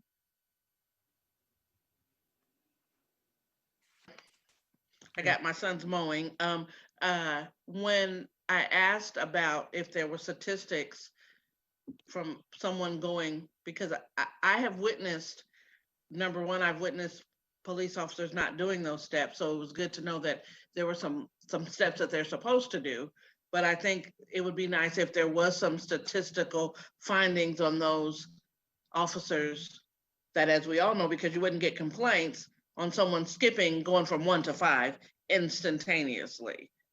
I do. And it could be, that person, the police officer, there might be a history like, oh, I'm stopping this person yet again, or I'm encountering this person yet again, which does happen because you have citizens that continue to buck the system, continue to have ongoing, constant police contact, but hopefully they look at each situation as different, even though they've dealt with that person multiple times.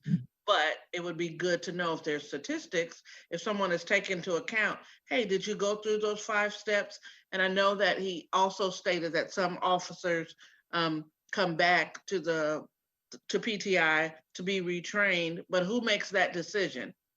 Is it the officer says, hey, I need to be retrained? Is it their supervisor that says they need to be retrained? Is it the department, someone in the department thinks they need to be retrained? That is another question, like how does a person, who makes that ultimate decision on should they be retrained? So I really agree with you and think, so what's the list of questions of things we want to know? And what data is being collected to answer those questions, or what would need to be collected to be added to what they're collecting, right?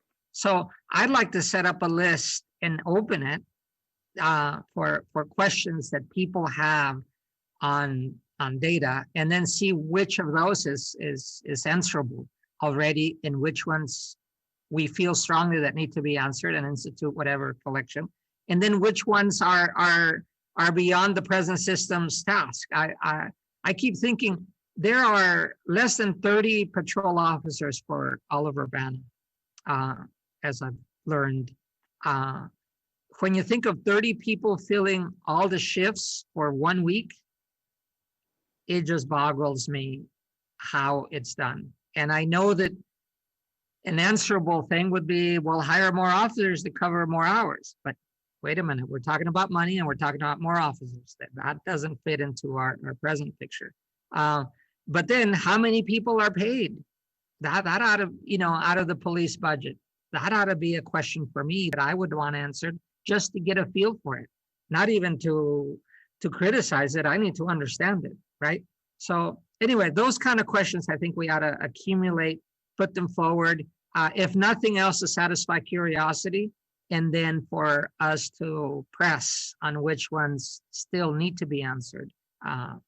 If the data isn't there, if the personnel isn't there, there will be some that we would probably insist that ought to be answered and be made public, regardless of the present constraints.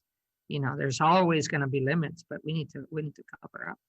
We need to cover as much as needs to be covered from a citizen's perspective. So, or a resident's perspective. I like to use resident because not every resident is a citizen. Anyway, does anybody else have any other comments or that, we need to move to close today.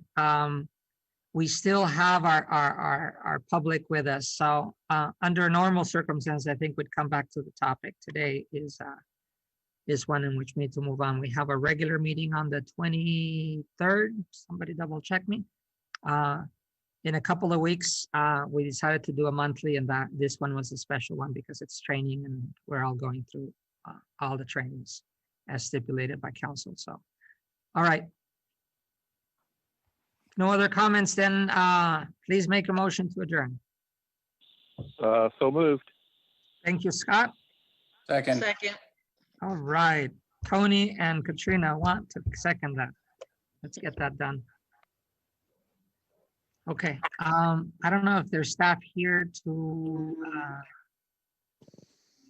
I hate closing a meeting by vote, but Roll call, right? roll call. Yeah, thank you, Tamara. Good. Okay, Tony Allegretti, Yes. Ricardo Diaz, Yes. Scott Dossett, Yes. Katrina Kendall, Yes. Daryl Price. Yes. All right, so we are adjourned. Thank you very much, everyone, members and community members. We've got a lot of work to do. We'll see you in a couple of weeks.